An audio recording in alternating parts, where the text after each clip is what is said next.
Ah, buenos días.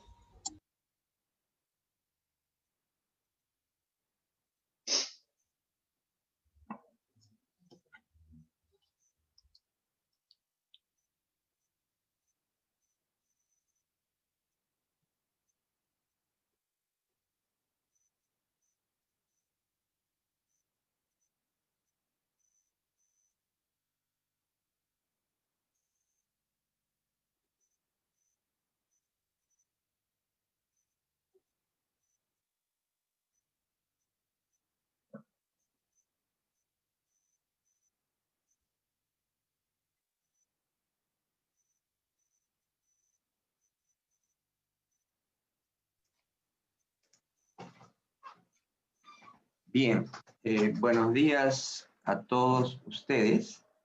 Vamos a dar inicio a la conferencia programado para el día de hoy.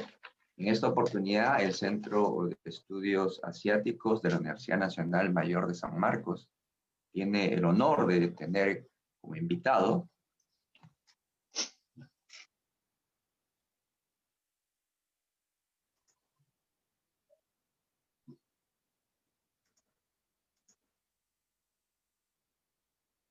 disculpe, se estaba cruzando una para sí. Sí, decía que en esta oportunidad el Centro de Estudios Asiáticos tiene el honor de tener como invitado al excelentísimo señor embajador de México, Víctor Hugo Morales Meréndez, quien hará una exposición sobre México, bisagra de libre comercio, el Tratado México, Estados Unidos, Canadá y la Alianza del Pacífico.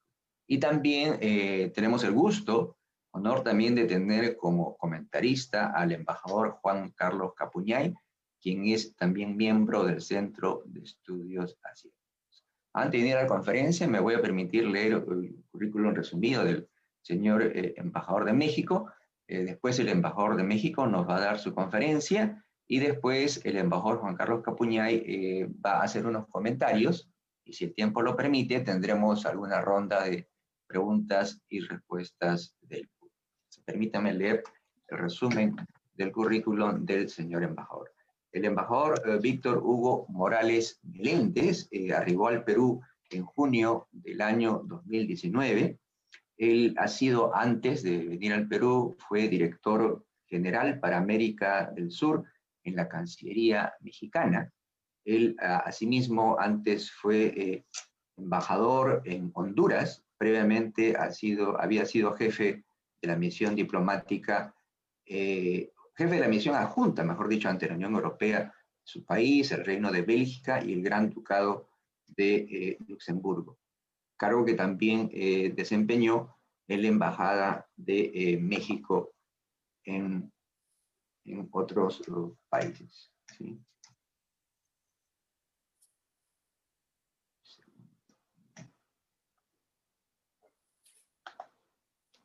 También el embajador de México, o ha sido representante permanente alterno ante los organismos de las Naciones Unidas con sede en Roma, y antes de eso fue jefe de la sección política en Portugal. El embajador Víctor Hugo Morales tuvo el máster en geopolítica y seguridad global por la Universidad de Roma, cursó la maestría en Derecho en UNITEC y es egresado de la licenciatura en Relaciones Internacionales en la Universidad Nacional Autónoma de México. Posee una especialidad en estudios europeos en el Instituto Alcide de Gasperi de Italia y un diplomado en estudios latinoamericanos por el Instituto Tecnológico Autónomo de México.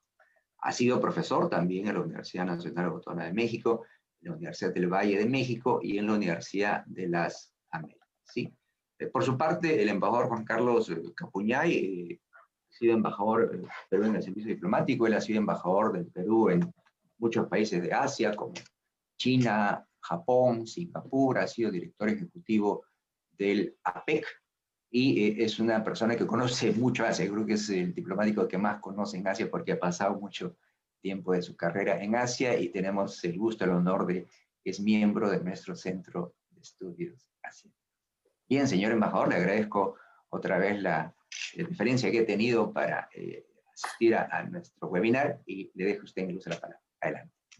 Muchísimas gracias, doctor Carlos Aquino. Para mí es un enorme gusto y estoy también muy agradecido con usted particularmente y con el Centro de Estudios Asiáticos de San Marcos por esta oportunidad que nos brinda de podernos referir a lo que es México, lo que realiza México en materia de comercio exterior, particularmente en el ámbito norteamericano y de la Alianza del Pacífico. Y desde luego también mi reconocimiento, mi aprecio al embajador Juan Carlos Capuñay por haber aceptado realizar los comentarios a esta exposición. Es realmente un enorme gusto. Y bueno, buena parte de este mérito y del crédito de la presentación que haré le corresponde a la Subsecretaría de Comercio Exterior de la Secretaría de Economía de México, quien facilita los documentos, los elementos para esta exposición. Son ellos los expertos en la materia,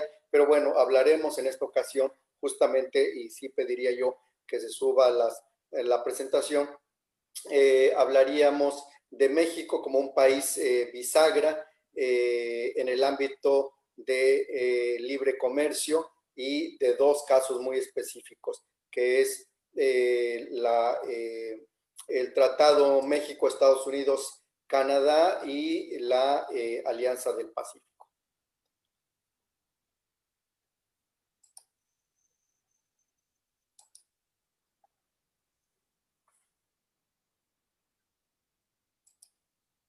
Perfecto, creo que tenemos ya las láminas puestas y hablaremos justamente, repito, de México como un país bisagra de libre comercio.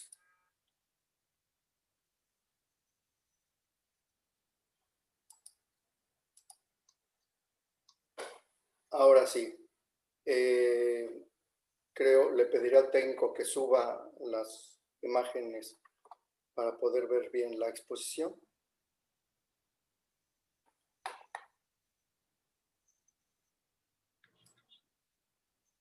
Magnífico. Creo que ahora sí ya estamos listos para comenzar.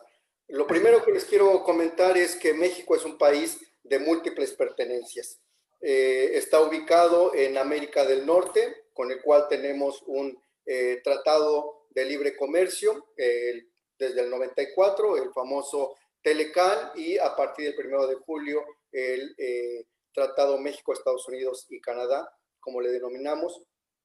También somos un país con fuertes raíces históricas y culturales con Europa. También con la Unión Europea tenemos un tratado de libre comercio. Somos socios estratégicos de la Unión Europea.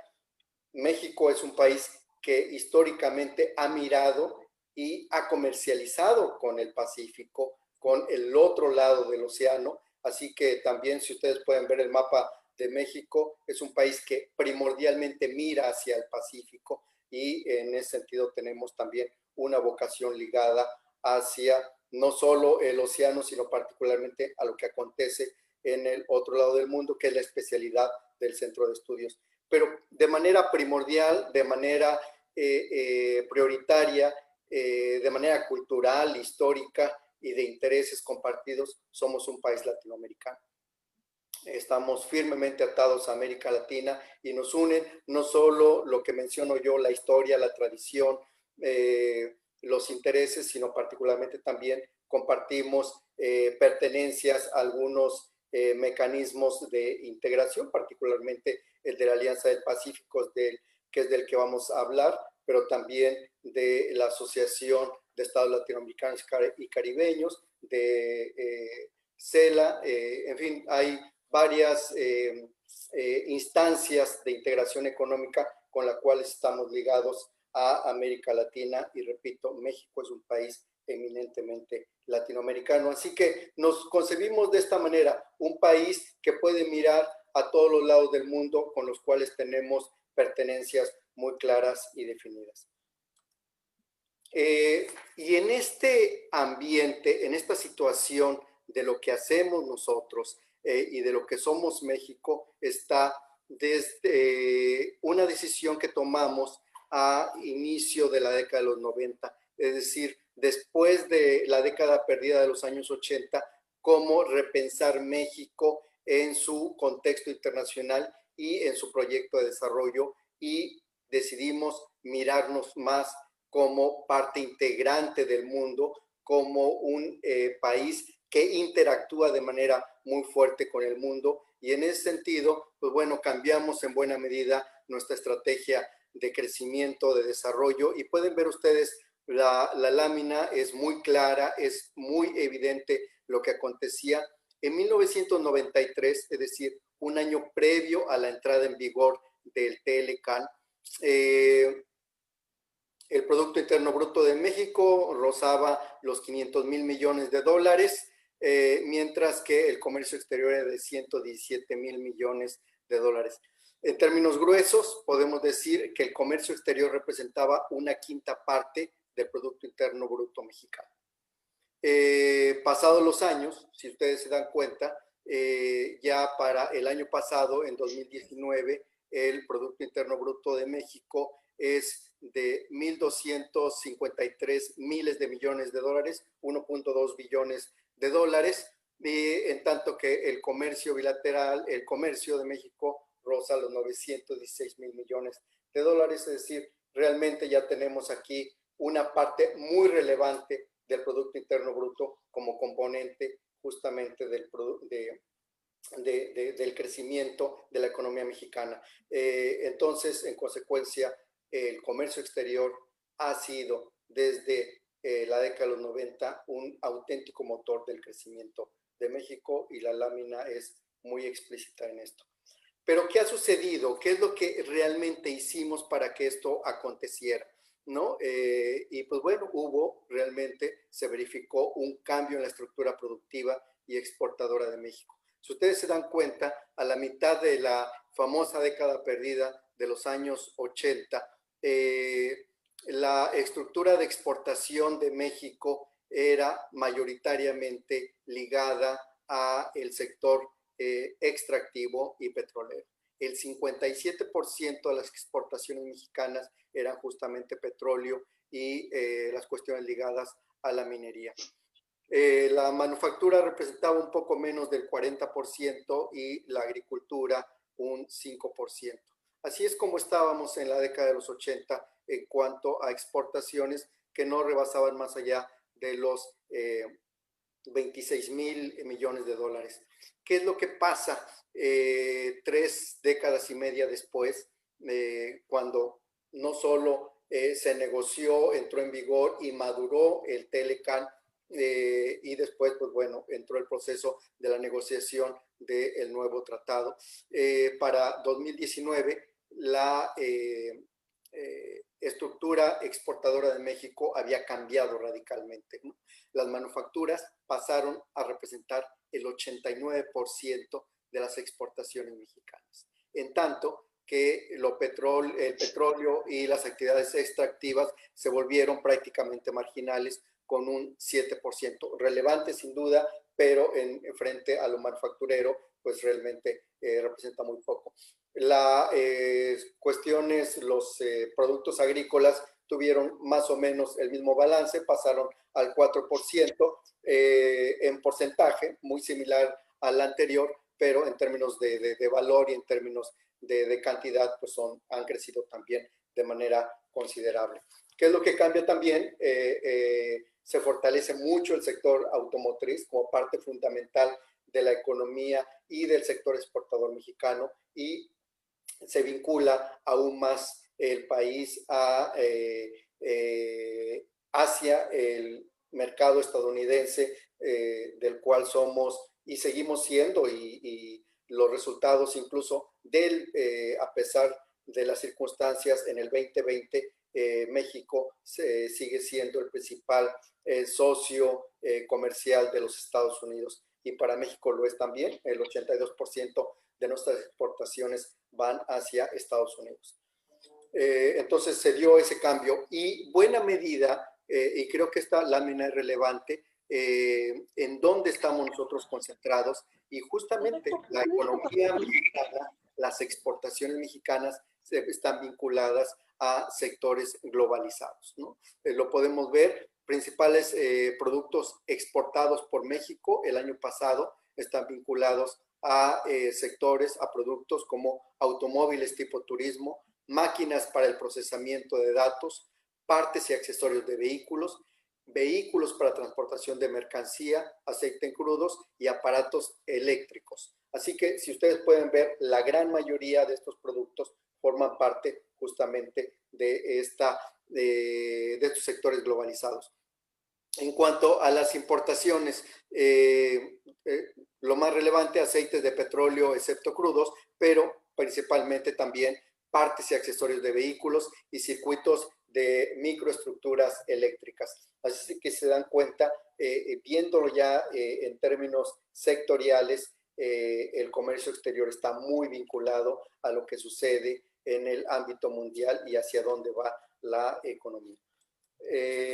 Bueno, eso es lo que quería dar como panorama previo a qué es la economía mexicana y cómo está antes de entrar al tratado México, Estados Unidos, Canadá, como le llamamos en México, el TEMEC, o como le llaman en los Estados Unidos, USMCA. Es exactamente lo mismo con diferentes siglas, dependiendo de cómo queremos que se le denomine. ¿Qué es lo que pasa y qué es lo que nos dejó el Telecan a 26 años después de haber entrado en vigor?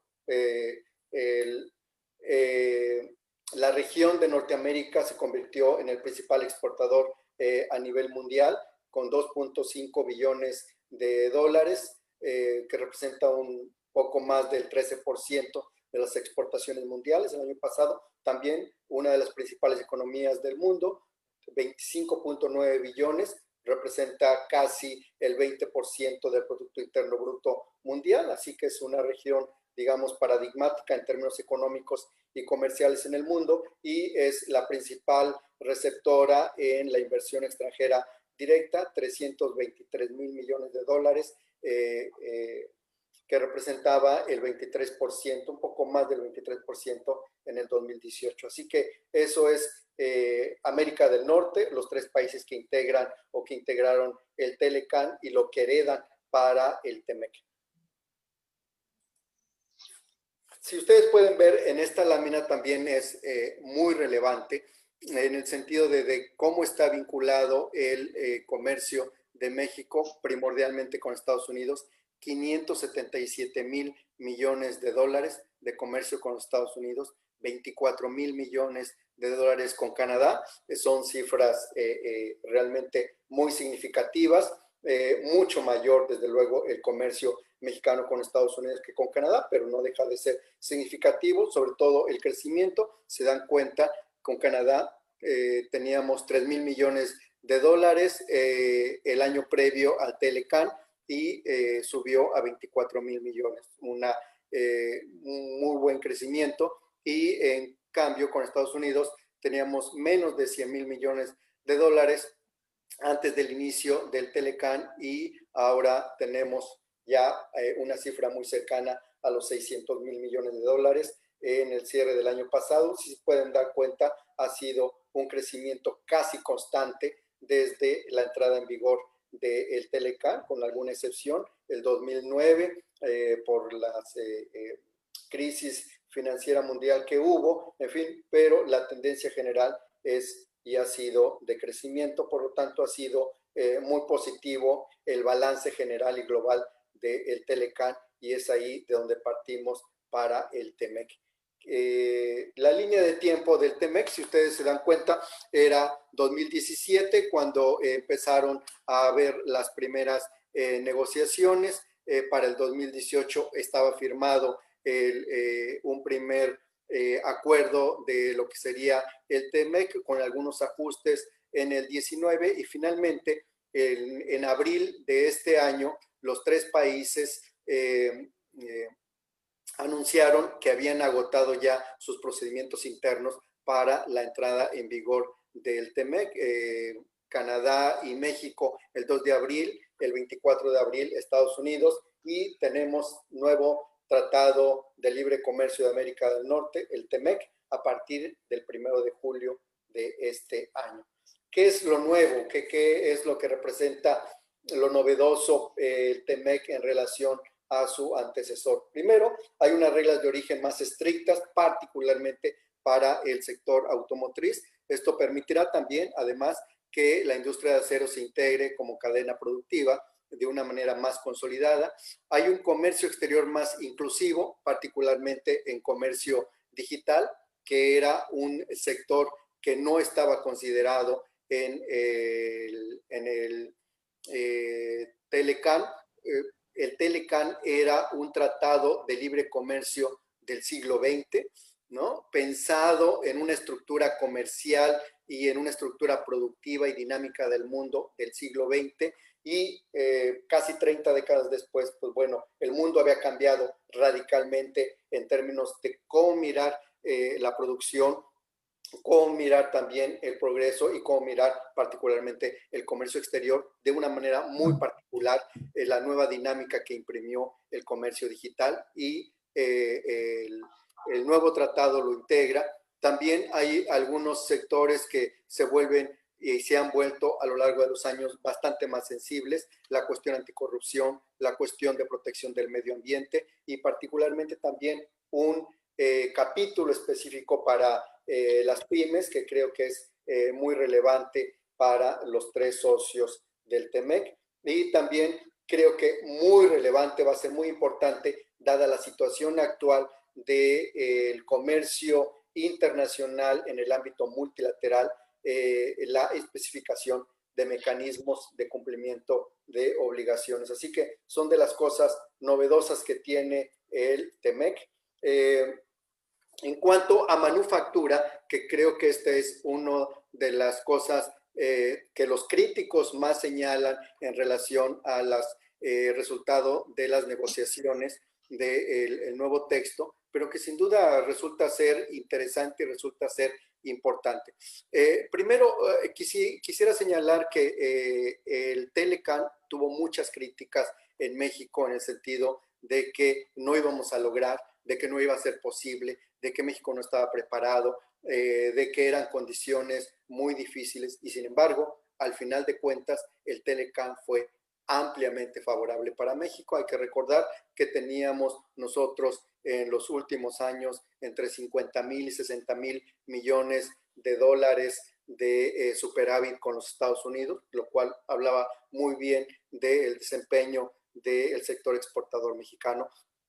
Aquí también hay reglas diferentes, particularmente en el ámbito manufacturero, difíciles, pero son retos, y son retos que tenemos que asumir como país, y son retos que tenemos que asumir también como sector productivo en México, particularmente en materia de automóviles, de producción de automóviles. El Telecan exigía solo NAFTA, como se le conocían siglas en inglés, el 62.5% de componente regional, es decir, de los tres países que integran o que integraban el Telecan, y cifra, porcentaje que se incrementa con el TEMEC al 75%. Repito, es un reto, lo es, sin duda, pero creo que justamente de retos estamos nosotros empeñados, y por lo menos en el anterior logramos superar justamente esto, y creo que tenemos una economía madura como para seguir avanzando en esto. En el ámbito también del sector automotriz, algo que es muy relevante, especificar que hay un mínimo de ingreso para los trabajadores calificados del sector automotriz. Lo tenemos que hacer, sin duda que es relevante. México no puede seguir siendo simplemente un socio preferencial en la medida en que tiene una mano de obra barata. Creo que tenemos que dar un paso muy específico, favorecer al trabajador. Es parte de la dinámica que tiene el actual gobierno de México, cómo favorecer justamente a los trabajadores, y el Tratado de Libre Comercio impone esta situación en este sector, y creo que, repito, como reto tenemos que superarlo. En el ámbito también de acero y aluminio, los componentes regionales tienen que ser del 70%, difícil sí, pero hay que ponerle empeño. Reglas de origen específicas también las hay para vehículos pesados, para televisores, para equipo eléctrico, vidrio, fibra, para químicos. Para todo esto será, repito, un enorme reto. Pero si logramos todo esto, si alcanzamos todos estos retos, todos estos desafíos del nuevo TEMEC, tendremos y garantizaremos cero de arancel acceso a bienes originarios de la región. Así que, repito, tenemos retos que superar con el TEMEC, pero lo mismo sucedía con el Telecan y, repito, fue un muy favorable tratado para México en las casi 3 décadas que estuvo vigente. Cuestión agrícola. Aquí también el Telecan tenía críticas muy fuertes por haber aceptado las negociaciones subyacentes a ese tratado. Y sin embargo, si ustedes se dan cuenta, México importaba 19,000 millones de dólares de productos agrícolas estadounidenses. Pero a cambio de eso, México podía venderle a los Estados Unidos 27,000 millones de dólares. Es decir, con solo el sector agrícola, México podía pagar lo que compraba justamente en el mismo sector y además nos quedaba un superávit. Así que realmente, a pesar de las críticas iniciales, lo que México logró fue encontrar nichos claros, específicos, en los que la economía mexicana podía ser perfectamente competitiva, que tenía ventajas competitivas y por lo tanto poderse posicionar en el mercado estadounidense. México no tiene, digamos, esta enorme planicie fértil que tiene el Mississippi o las pampas argentinas o las tierras negras ucranianas para este tipo de agricultura extensiva. Pero sí tiene, como el Perú, importantes y muy fértiles valles que le permiten una especialización y que permite encontrar productos muy específicos de valor agregado, de alto valor, y que le permite posicionarse muy bien en el mercado internacional. Así que hasta en agricultura también hemos sido súper habitarios. Lo que permite el TEMEC ahora es preservar el acceso de productos agrícolas libres de aranceles, lo cual es muy relevante para México, también para los demás socios. Reafirma el compromiso de eliminar subsidios a la exportación, lo cual sin duda es un enorme logro, porque hay países que justamente subsidian mucho la agricultura. Y en ese sentido está este compromiso de eliminación. Garantiza un trato no discriminatorio para productos estacionales, lo cual también, dado que México es en América del Norte el país que está más en el sur, permite también alguna ventaja en algunos productos agrícolas. Desde luego también, y creo que esto es muy relevante para todos, es una buena noticia para los consumidores, mejora los estándares de inocuidad alimentaria. Otra de las cosas que sin duda también hace el TEMEC es simplificar y armonizar los procedimientos para hacer más fáciles la circulación transfronteriza de las mercancías, como reduciendo trámites fronterizos, armonizando una mejor armonización regulatoria, con automatización de los procesos aduaneros y una gestión coordinada de las fronteras. Esto, de lograrlo, como lo especifica el TEMEC, permitirá reducir hasta un 14% los costos asociados al comercio. Aquí también creo que es muy relevante. Un tratado de libre comercio que al final no son más que reglas por las cuales hay que cumplir, debe también inducir a mejores prácticas de comercio, a mejores, ser más eficiente en el término, en materia de intercambio comercial, y si lo logramos, pues habremos justamente hecho algo muy importante, reduciendo costos de las transacciones comerciales. Decía yo, el comercio digital es también un campo nuevo, muy relevante, es algo que es un sector que exigía ser integrado a un tratado de libre comercio, particularmente de una zona tan dinámica e importante en la economía mundial como es América del Norte. El comercio digital se volvía en estas primeras 2 décadas del siglo XXI muy importante en la economía mundial, y por lo tanto la actualización, la modernización del tratado tenía que incluirla, y así fue. Mediante el nuevo TEMEC se fortalece la protección de datos de las transacciones comerciales. Muchas de estas se hacen ahora en vía digital y hay que hacerlo. Se garantiza el libre flujo de los datos de manera electrónica, como se hacen de manera creciente. No impone aranceles, derechos de aduanas u otros cargos a productos digitales, lo cual también es una muy buena noticia, es muy relevante, particularmente si consideramos que de manera creciente o crecientemente vertiginosa los productos digitales están copando cada vez más el comercio internacional. Promueve el libre acceso a datos públicos generados por el gobierno, incentiva la cooperación en cybersecurity, que creo que también esto es muy relevante, es muy importante para coordinar entre los tres países, y aumenta el de minimis, es decir, esta parte mínima que sale de las reglas, lo cual también es muy importante para el comercio electrónico. Y en consecuencia, el TEMEC promueve el crecimiento del comercio digital y además fortalece la protección de datos de los consumidores. Creo que estamos dando un paso relevante en modernización, en actualización y llevando en vía paralela la realidad económica con el Tratado de Libre Comercio que tienen los tres países que integran la región de América del Norte. En propiedad intelectual, creo que también era una de las falencias que tenía el TLCAN.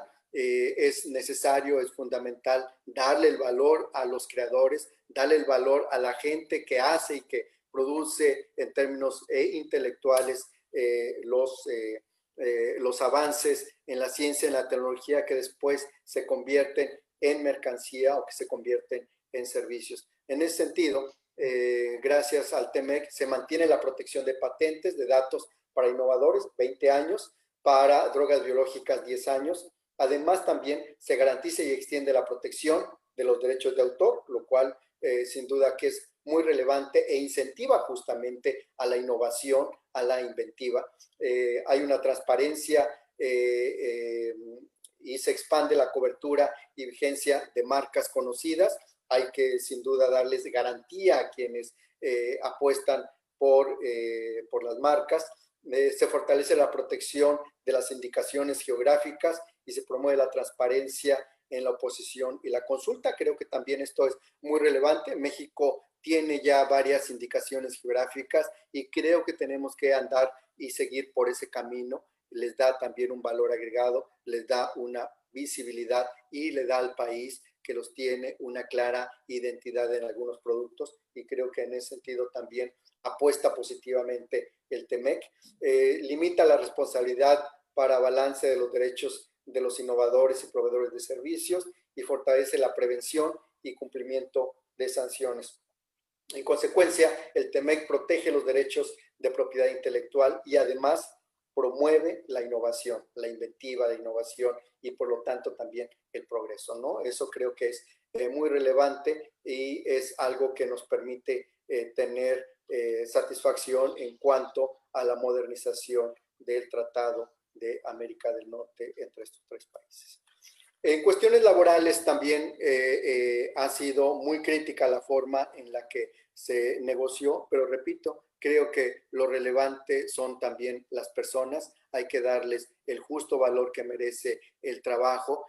Ya hablaba yo de algunos ejemplos de salarios mínimos, pero también en materia de protección de los trabajadores se implementan derechos laborales internacionalmente reconocidos, particularmente en materia de sindicalización, creo que es muy importante.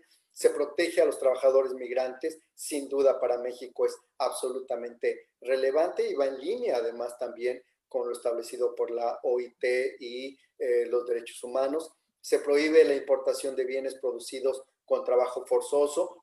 Creo que también aquí damos un paso muy relevante en materia de derechos humanos vinculadas a el derecho laboral. Se promueve la aplicación transparente de los compromisos del capítulo laboral y México asume compromisos muy específicos para asegurar la representación de los trabajadores en las negociaciones colectivas. Así que creo que es una buena noticia para el sector de los trabajadores, que al final la gente es la que importa, hay que protegerlos, hay que avanzar en términos de un mejor ambiente laboral en el país, y México a través de este acuerdo se compromete internacionalmente a hacerlo, como lo ha hecho en otros ámbitos, y creo que también para esto es una muy buena noticia para el sector laboral mexicano. Medio ambiente, sin duda, cada vez más importante, y era algo que también hacía falta. Tenía ahí alguna cuestión colateral el Telecán, pero ahora forma parte fundamental del capitulado esencial del TEMEC, y en consecuencia con este cuidamos el medio ambiente y forma parte, repito, central del acuerdo. Protección contra las sustancias nocivas a la capa de ozono, compromisos para combatir también el comercio ilícito de flora y fauna. Creo que esto es también muy relevante. Uso sostenible de la biodiversidad y del manejo forestal, transparencia en la protección de medio ambiente en la región, y una plataforma mejorada para la cooperación triangular en materia de medio ambiente entre los tres países. Así que también buenas noticias. Creo que para un mejor futuro, un futuro sostenible, sustentable en estos tres países, que en su Tratado de Libre Comercio haya ya como parte medular un capítulo de medio ambiente. Señalaba yo que algo muy relevante era la solución de controversias, sobre todo dada la dinámica de la situación actual en el mundo, en el ámbito del comercio internacional, y creo que es una muy buena noticia. En el capítulo 10, remedios comerciales, los países conservan sus derechos para imponer medidas antidumping compensatorias, y se mantiene el sistema de paneles bilaterales para resolver las diferencias que puedan existir, una cooperación triangular para prevenir la evasión de derechos en materia de leyes sobre remedios comerciales. En el capítulo 14, vinculado a la inversión, se busca proteger a la inversión entre las partes. Creo que es muy relevante. Ya decía yo, si bien la región es la que más recibe inversión extranjera directa, también es cierto que al interior intrarregión de América del Norte hay una fuerte movilidad de capitales, y hay que protegerla en cada uno de los países. En este capítulo 14 también se prevé un mecanismo de arbitraje inversionista-Estado que vincula México y Estados Unidos, no hacia Canadá. Permite también, conforme al capítulo 31, una solución de controversia Estado-Estado, que creo que esto sin duda sigue siendo muy relevante, y esto permite dirimir controversias sobre la interpretación, aplicación y alcance del tratado, y se pueden optar también por métodos alternativos, los buenos oficios, la mediación, en fin, hay mecanismos también laborales de respuesta rápida en materia de controversias. Así que tenemos un tratado que también permite con flexibilidad tener solución de controversias entre las partes. Así que esto es lo que acontece en el tratado, en el TEMEC, el nuevo Tratado de Libre Comercio de América del Norte, que pone fin al Telecán. Repito, un Telecán muy exitoso, particularmente para México, hay que decirlo. Creo que nos sentimos muy satisfechos de este, pero que conforme pasaban los años y conforme se transformaba la estructura productiva mundial, y particularmente también la dinámica comercial, era evidente que estaba quedando obsoleto, que estaba quedando pequeño en relación con lo que requería el mundo, y en consecuencia también nosotros acordamos que era ya hora de modernizar y de actualizar el tratado con América del Norte. Eso es lo que acontece, y así es como nos vemos ubicados en esa parte geográfica. pero tenemos también una parte muy relevante. Repito, como decía yo en la introducción, somos un país eminentemente latinoamericano, nos sentimos y nos asumimos como tales y tenemos una ventana de oportunidad de mirar hacia el sur, de estar con los países del sur, y esto sin duda lo da la Alianza del Pacífico. Alianza que ustedes conocen muy bien en el Perú. ¿Por qué? Pues porque el Perú es el país que planteó el nacimiento de la Alianza del Pacífico. Es una propuesta peruana que México acoge con enorme entusiasmo. Y pues bueno, así que lo que diga yo aquí seguramente lo conocen ustedes bastante mejor que yo. El 28 de abril del 2011, oficialmente, con la Declaración de Lima, inicia la Alianza del Pacífico. ¿Qué implica esto? Que el próximo año, el 28 de abril del 2021, estaremos celebrando la primera década de la Alianza del Pacífico y tenemos que hacerlo muy bien, en términos gubernamentales sin duda, pero también en términos empresariales y en términos académicos. En ese sentido, invitaría yo a la Universidad Nacional Mayor de San Marcos a que considere esta fecha, a que también la resalte para el 28 de abril del próximo año como la primera década de la Alianza del Pacífico. Repito, una iniciativa peruana y que será sin duda muy importante no solo fortalecerla, sino darle también la mayor difusión posible entre el sector real al que va aplicado, particularmente el empresarial, que tiene que conocerlo más, ¿no? Hay siempre muchas quejas de que se conoce poco la Alianza del Pacífico y que los mecanismos y las ventajas que tiene son poco conocidas. Pues bueno, una de nuestras tareas ha sido difundirla, ha sido dar a conocer las ventajas que tiene y las oportunidades que ofrece en diferentes ámbitos, que es lo que vamos a hablar en los siguientes minutos. Es, en primer lugar, un mecanismo innovador y pragmático. Y en ese sentido, por ser innovador y por ser pragmático, ha tenido y ha hecho que haya una gran curiosidad internacional sobre qué es la Alianza del Pacífico y qué está realizando. Y en ese sentido hay 4 países miembros de la Alianza del Pacífico y hay 59 países observadores.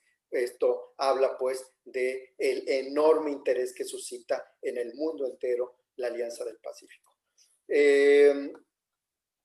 4 países miembros, ya los conocemos: Chile, Colombia, México y Perú, en orden alfabético. Y ustedes pueden ver el mapa, prácticamente el 80% de la costa pacífica de América Latina la integran los 4 países de la Alianza del Pacífico. Esperemos que pronto se puedan avanzar en las negociaciones con Ecuador y que pueda integrarse, y que también los amigos centroamericanos en algún momento puedan tener interés en esto, pero por lo pronto es América Latina mirando hacia el Pacífico, y si se quiere aún más, América Latina mirando hacia Asia. Y justamente entiendo que esta es una de las razones por las cuales el doctor Aquino me invita a participar en esta ocasión en este prestigioso centro de estudios de Asia.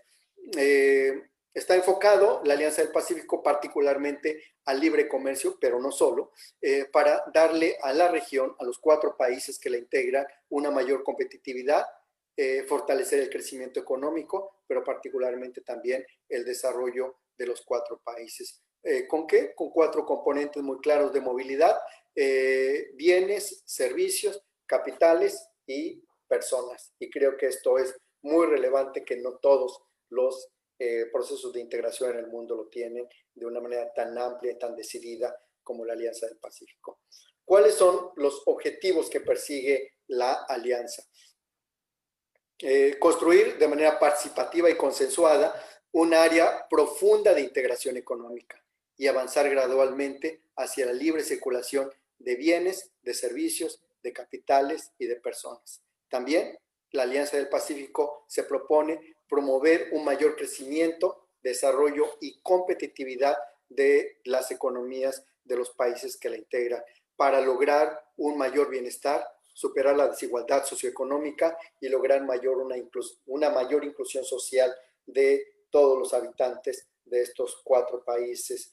Y finalmente, y es justamente lo que yo comentaba antes, convertirse en una plataforma para la articulación política, la integración económica y comercial, y que proyecte estas fortalezas al resto del mundo, pero de manera primordial, de manera particular, hacia la región de Asia-Pacífico, ¿no? Hay una vocación muy clara y muy evidente de la Alianza del Pacífico hacia justamente mirar hacia el Asia.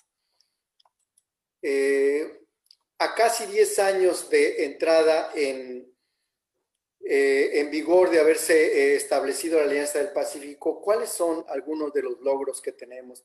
Primero, haber conseguido un acuerdo comercial entre los 4 socios, ¿no? Un acuerdo que en sus inicios y como punto de arranque representaba que el 92% de los productos y de los servicios que se comercializan entre los 4 países, repito, el 92% estaba libre de arancel.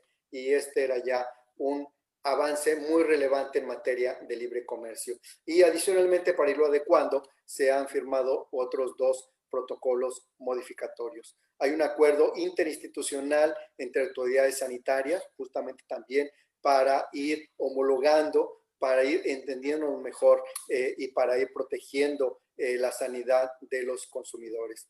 Hay también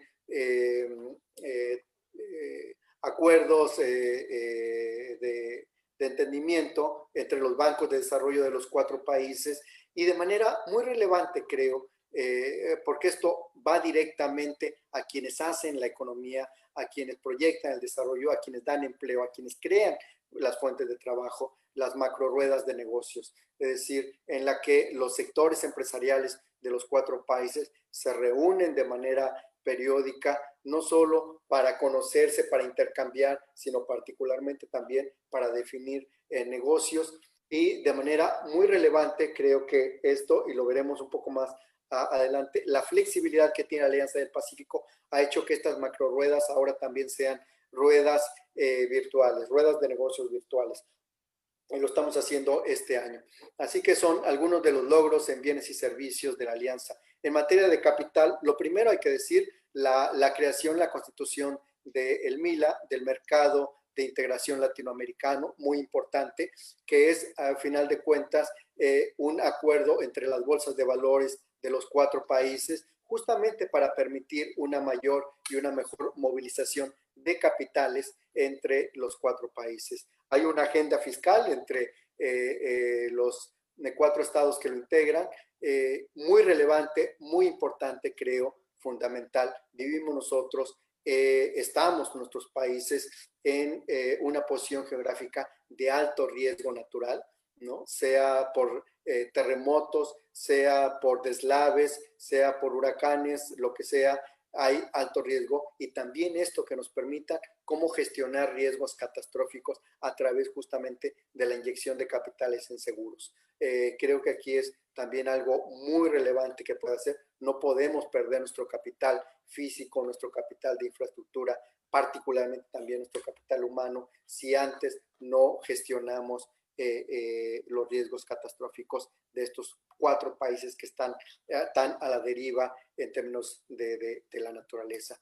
Hay un proceso de integración financiera también entre los 4 países, una gestión fiscal y de transparencia en la que los ministros de finanzas y de economía de los países forman parte fundamental del diálogo y las negociaciones para intercambio de buenas prácticas, de coordinación también de acciones. En materia de cooperación, ya decía yo que la Alianza del Pacífico no es solo libre comercio, no solo es movilidad de capitales, sino también hay un componente muy relevante, muy importante en materia de cooperación. Hay una plataforma de movilidad académica y estudiantil muy relevante. Hay muchos estudiantes peruanos que van a los otros 3 países o mexicanos que van a los otros 3 países. Hay una fuerte movilidad estudiantil, pero también académica, profesores que gracias a el financiamiento de la Alianza del Pacífico pueden desplazarse a otro país para compartir sus experiencias, para compartir sus conocimientos, y en ese sentido la Alianza está conformando una red muy interesante, muy relevante, y me parece que a mediano plazo muy útil en materia de fortalecimiento del conocimiento y de además compartir experiencias y vivencias. Tenemos el voluntariado joven, que también contribuye muchísimo a que los jóvenes de nuestros países conozcan la realidad de los otros 3 países, que puedan desplazarse y que ahí puedan realizar actividades de cooperación in situ en comunidades que lo requieren, y en ese sentido les da un fuerte valor a los jóvenes de un empeño solidario, de un espíritu de ayuda hacia quienes más lo requieren, y eso está haciendo la Alianza del Pacífico. También hay cooperación en asuntos de cambio climático muy importante, y otro que es bastante novedoso, el compartir oficinas en el exterior. Estamos compartiendo embajadas entre nosotros, es decir, nuestras economías no nos permiten tener misiones diplomáticas en todos los países del mundo, así que donde algún país tiene embajada y otro no tiene, podemos perfectamente compartirlo. Sucede en países como Azerbaiyán, donde uno de los países tiene embajada y otro utiliza las instalaciones de este país en el marco de la Alianza del Pacífico para tener también representación en ese país, y por lo tanto disminuye los costos operativos de una misión, y por otro lado pues está representado y además ejerce a favor de los intereses de su propio país con un menor costo. Así que tenemos ya varios ejemplos, particularmente en Asia, en África, donde podemos compartir embajadas, y es una de las grandes logros que tiene la alianza. En cuestión de los seres humanos, de las personas, también aquí hay movilidad. Una de las primeras decisiones que se toman y de las grandes acciones que se toman en la Alianza del Pacífico es la exención de visas para los ciudadanos de los 4 países para actividades no remuneradas. Y en ese sentido hay una libre movilidad para que los ciudadanos bajo esas circunstancias puedan moverse entre estos 4 países. ¿Y qué es lo que han hecho? Entre otras cosas, conocernos mejor, acercarnos más y un mayor incremento del flujo turístico, golpeado este año sin duda, pero que tenía una tendencia muy fuerte. Basta mencionar lo que más conozco, las cifras que más conozco. El año pasado, el país que más dinamizó la llegada de extranjeros a México fue el Perú. 13% se incrementó el flujo de peruanos hacia México el año pasado, pero en compensación el 23% se incrementó el flujo de mexicanos hacia el Perú. Así que ha estado dando frutos esta exención de visas. Esperemos pues que superada la actual crisis pandémica podamos retomarlo. Hay un programa de vacaciones y de trabajo, hay un acuerdo consular justamente también que nos permite a los 4 países de la alianza tener una mayor expertise y un mayor apoyo en materia consular. Guía del viajero, creo que también esto es muy relevante para que las personas que transitan puedan saber exactamente qué pueden esperar de los países. Así que estos son algunos de los logros alcanzados por la Alianza del Pacífico. Decía yo, hay un enorme interés en la alianza por países, de tal suerte que hay algunos que han querido asociarse a la Alianza del Pacífico. Y en ese campo tenemos 4 países, de esos la mayoría son del otro lado del Pacífico. Singapur, Australia y Nueva Zelanda han señalado su interés en ser estados asociados. Por otro lado, también Canadá en el continente americano quiere asociarse a la Alianza del Pacífico. Si ustedes recuerdan, el año pasado, por la rotación anual, el Perú ejerció la presidencia de la Alianza del Pacífico. En 5 o 6 de julio, Yo tenía escasamente unas 3 semanas de haber llegado al Perú. Se realizó la cumbre presidencial de la Alianza del Pacífico aquí en Lima. Hubo un extraordinario debate, hubo muy buenas cosas. Se suscribió la nueva declaración de Lima, la declaración de uso sostenible de los plásticos, que sin duda es también de estas cosas novedosas, de estas cosas flexibles, que la flexibilidad de la Alianza del Pacífico permite ir hacia lo novedoso y ir hacia algo que es muy útil, y justamente el uso sostenible de plásticos es un ejemplo muy claro de ello. Y también sobre una declaración presidencial sobre el sistema multilateral de comercio, que ha estado muy a la deriva, como he señalado. Se crea el Consejo de Cooperación, muy importante también. Como estados asociados se inician las negociaciones con Corea y con Ecuador, sumados a los otros 4 que había yo señalado. También hay algunas otras cuestiones. Lo de plásticos ya lo había yo señalado. Un compromiso permanente con la Organización Mundial de Comercio como el pilar fundamental del sistema multilateral de comercio, y en ese sentido también como una tarea muy específica, como un tema muy sentido y muy apoyado por el Perú, la lucha contra la corrupción. Así que al interior de la Alianza del Pacífico, el Perú también posiciona muy bien este tema que en México mucho apreciamos. Algunos de los acuerdos, la alianza tiene futuro, la alianza mira hacia el futuro, y en ese sentido ha establecido ya un plan de trabajo de visión estratégica para el 2030. Así que eso es buena noticia, que no es solo ver la parte cercana, las necesidades en este momento, sino particularmente que la alianza se proyecta más allá, viendo tendencias. Les decía, hay 59 observadores. El año pasado se aceptó como observadores a Armenia y Filipinas, sumando estos. El interés que subsiste, que crea la Alianza del Pacífico, lleva a que algunos países o algunos procesos de integración quieran acercarse y quieran tener también algunas declaraciones conjuntas. Fue el año pasado el caso de Japón, de la Comisión Económica Euroasiática y de la OCDE, que se acercan a la Alianza del Pacífico y que lo ven además también como un componente que pueda hacer eco a lo que hacen también estos. Y hay también, desde luego, este memorándum de entendimiento de lucha contra la corrupción. Y bueno, la presidencia de la Alianza del Pacífico la tiene actualmente Chile.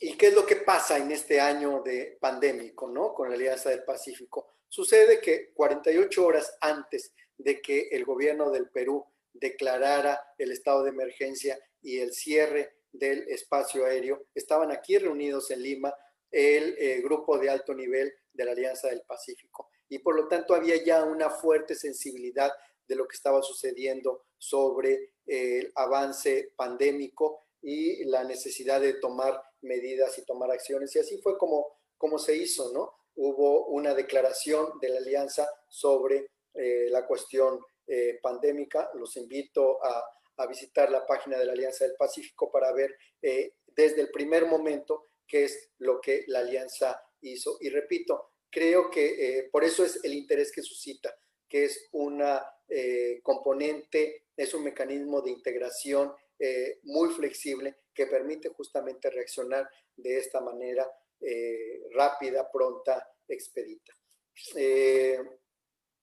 Para enfrentar la emergencia sanitaria se dispuso en materia de COVID-19 intercambiar información sobre las medidas comerciales aplicadas por cada país para atender las dificultades que generaría la pandemia, explorar instrumentos de apoyo a las pymes e impulsar el comercio intrarregional, que ya lo veremos. El comercio intrarregional es uno de los déficits de la Alianza del Pacífico. Tenemos que trabajar fuertemente en seguir impulsando el comercio entre nosotros. Compartir información sobre medidas y prácticas que adopte cada país en el marco de la pandemia, identificar posibles productos de primera necesidad por las que se podría hacer frente a la pandemia y ver cómo hacemos encadenamientos productivos entre los 4 países para hacer frente mejor a esta situación. Ir mejorando el comercio electrónico entre los 4 países. Aquí señalo nuevamente lo que había yo indicado en en materia del TEMEC, ¿no? La enorme importancia y la relevancia que está teniendo el comercio electrónico, y desde luego que también entre nuestros países tenemos que tener claridad de la relevancia de esta nueva forma de comercio en el mundo. Y desde luego enfocar una mayor capacitación a las pymes para hacer frente a la pandemia. Se pudo autorizar de inmediato en esos días aquí en Lima cómo modificar el plan de trabajo del Fondo de Cooperación de la Alianza del Pacífico. Es decir, si había recursos para algunas actividades no vinculadas a la pandemia, pues justamente el mundo había cambiado, las necesidades cambiaban y en consecuencia también los requerimientos de los recursos de la Alianza del Pacífico tenían que cambiar. Aquí están algunos de los 4 cosas que se hacen en esta materia de cooperación con recursos de la Alianza del Pacífico. Algunas otras cosas, quizás menores, pero sin duda relevantes.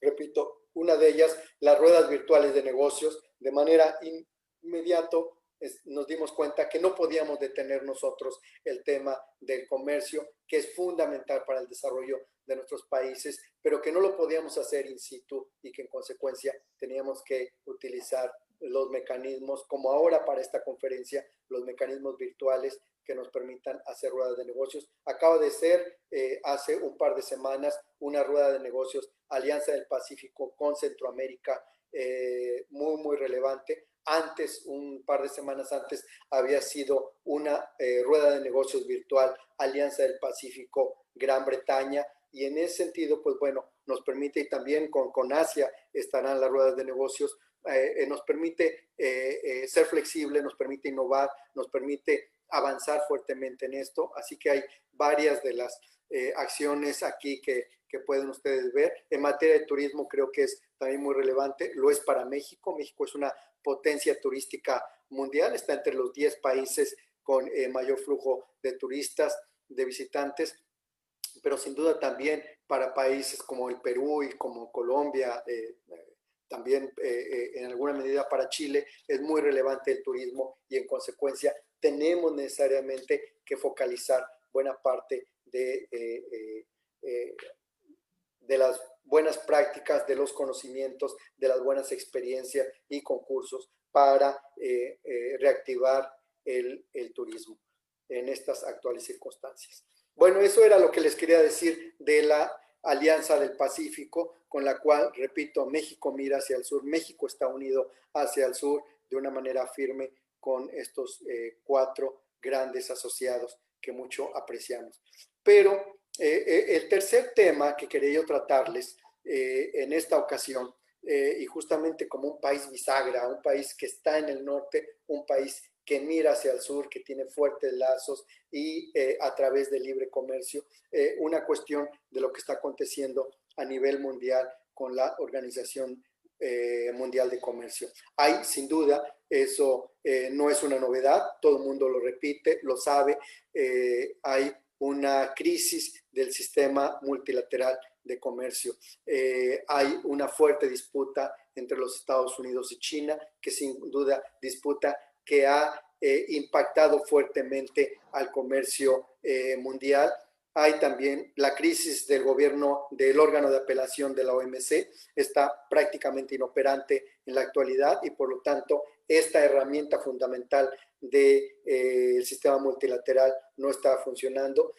Es necesaria una reforma de la OMC también ahora, y sin embargo no hay consenso para llevar a cabo esta reforma. El sistema está, por lo tanto, en riesgo. Les decía yo, hay una propuesta de reforma de la OMC que tiene que llegarse a un consenso, tiene que haber una fuerte negociación.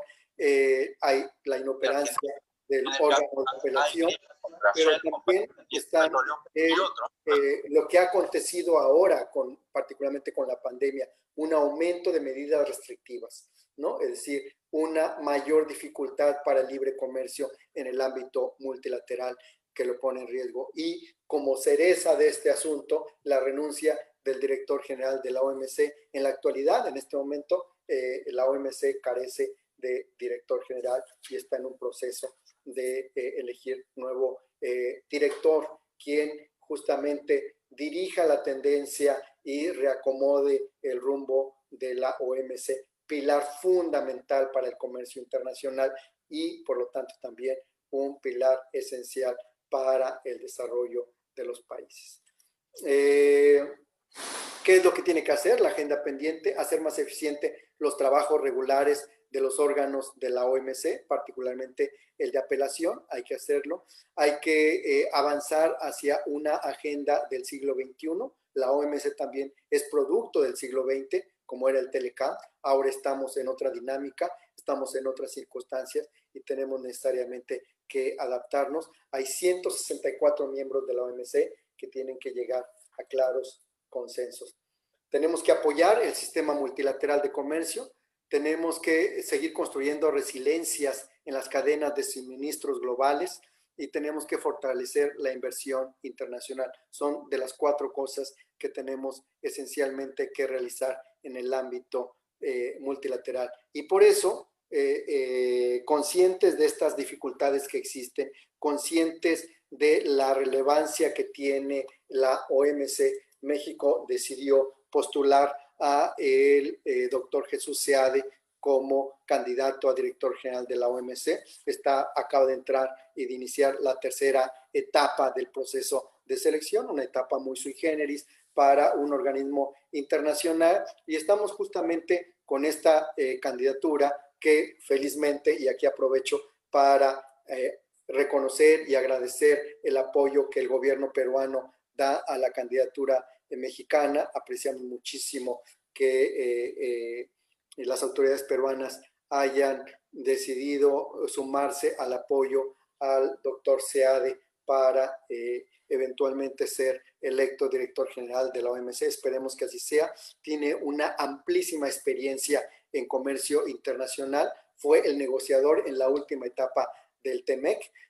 Fue al final quien técnicamente logró e hizo posible el TEMEC, y es un experto en la OMC. Fue el primer director general adjunto de la OMC. Cuando la OMC fue creada, el director general adjunto designado fue Jesús Seade. Así que no solo conoce el interior y la manera de trabajo de la OMC, sino particularmente es un avezado negociador comercial y es alguien conocido y reconocido en el ámbito del comercio internacional. Así que esperemos que bajo su liderazgo el sistema de comercio internacional multilateral pueda recomponerse y podamos tener un ambiente de libre comercio muchísimo más propicio, no solo en términos regionales, sino en términos también multilaterales. Pues bueno, en fin, esto es lo que les quería comentar, dibujar a México como un país bisagra de libre comercio, particularmente con estos 2 ejemplos del acuerdo que tiene con los países de América del Norte, pero también su relación muy sentida, muy apreciada, muy reconocida y muy comprometida con los otros 3 países que integran la Alianza del Pacífico. 3 países sudamericanos. Esperemos que pronto también se den las condiciones para que el Ecuador se pueda integrar. Así que pues muchísimas gracias, doctor Aquino, y aquí dejo mi explicación. Muchas gracias, señor embajador. Realmente muy completa, muy amplia, nos ha dado un panorama en realidad bastante interesante del tema de su exposición. Antes de dar la palabra al señor embajador Juan Carlos Capuñay, permítanme saludarla. Ha ingresado también al Zoom la señora embajadora Eva García Fabre de la República Hermana de Ecuador. Embajadora, buenos días y gracias por asistir a nuestro evento. Bien, embajador Juan Carlos Capuñay, tiene la palabra. Muchas gracias, doctor Aquino. Muchas gracias por la oportunidad de poder participar hoy en este evento. Mis saludos al embajador Víctor Hugo Morales. Estoy muy honrado de poder comentar sus importantes, ¿no?, presentaciones.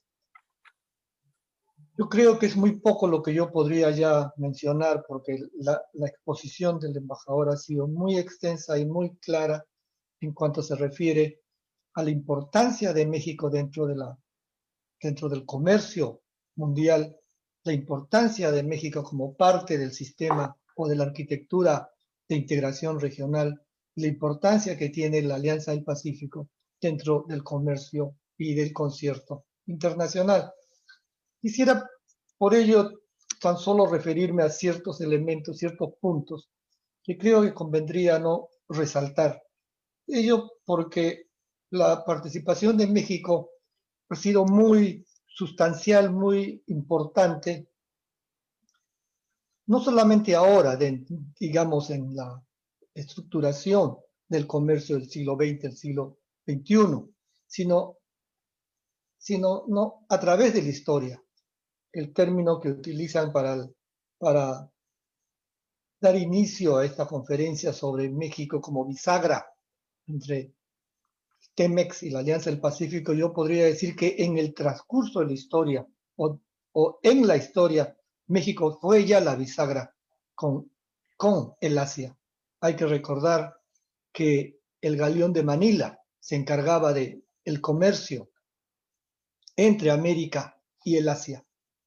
El comercio que el Perú tenía, que productos bolivianos que salían por puertos peruanos, llegaban a Acapulco y de Acapulco salían hacia el resto del Asia y allí al resto del mundo. Ese ya era un papel muy importante como bisagra. El rol que tiene la Alianza del Pacífico en el comercio actual es muy importante. Ya se ha podido ver de que la Alianza del Pacífico hasta el momento ha concertado la atención de distintas regiones. Los 4 miembros de la Alianza del Pacífico mantienen un esquema de integración cuyo monto de comercio es mucho mayor al de cualquier otro esquema de integración en el resto de América, y cuya proyección es mucho más importante que el que pueda tener cualquier otro esquema de integración. Son 59 países, ¿no?, observadores de las distintas regiones, sean Europa, Asia, Europa Central, África, en fin, las distintas regiones que todas ellas no conocen o saben de cuál es el sentido que tiene la Alianza del Pacífico y cuál es el rol que tiene que jugar dentro del concierto de las naciones. Yo creo que un aspecto importante que mencionó el embajador y creo que se debe resaltar es el rol o digamos, ¿no?, la evolución de México dentro de todas estas pasadas décadas, de tener una producción de manufacturas de casi 50% de su producción nacional a pasar a ser un país exportador, principalmente de manufacturas, dejando de lado la exportación de productos extractivos. Y yo recuerdo, y siempre lo he mencionado, ¿no?, como un gran ejemplo de lo que puede hacer América Latina, de que en Singapur, por ejemplo, que me tocó servir allá, México es uno de los principales proveedores de los chips para las computadoras, lo cual es un trabajo ya de con un gran aporte tecnológico, de gran innovación. Creo yo que este tipo de ejemplo es lo que nosotros tendríamos que tratar de ver, tendríamos que tratar de avanzar con el objeto de que los miembros de la alianza puedan poder también ir, ¿no?, cubriendo espacios, pero basados ya no en una exportación de productos, no de productos primarios, sino principalmente ya productos con tecnología de la nueva generación o con productos basados en la innovación. Hay un aspecto también importante que mencionó el embajador, y es que ¿cuál podría ser el papel de bisagra o de elemento no vinculante de México con la Alianza del Pacífico y el resto del mundo? Y yo eso lo quiero enfocar a partir de la compleja situación comercial que actualmente atraviesa el mundo. En la llamada guerra comercial de Estados Unidos con China, en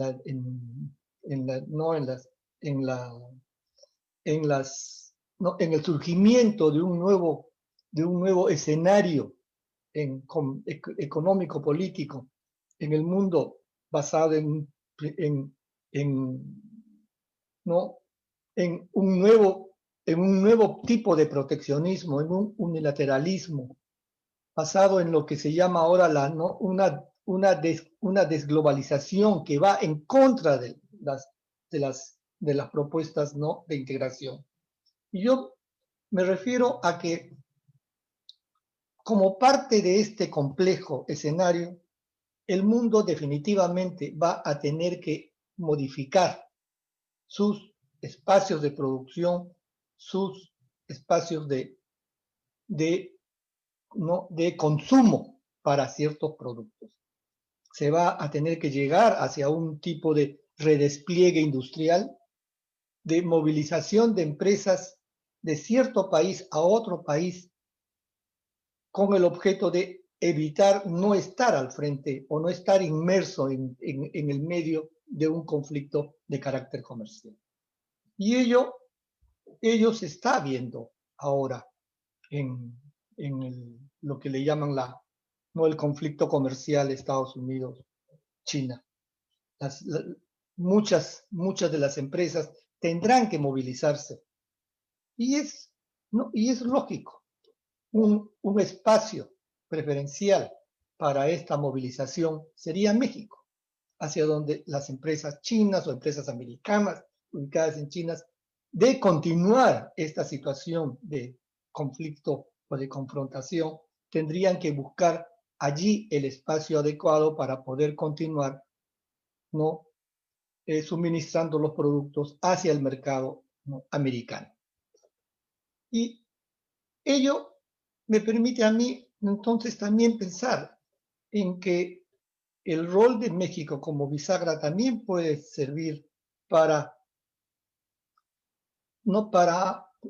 ofrecer una plataforma como factor para una fragmentación industrial o un proceso productivo o una capacidad productiva basada en una fragmentación industrial.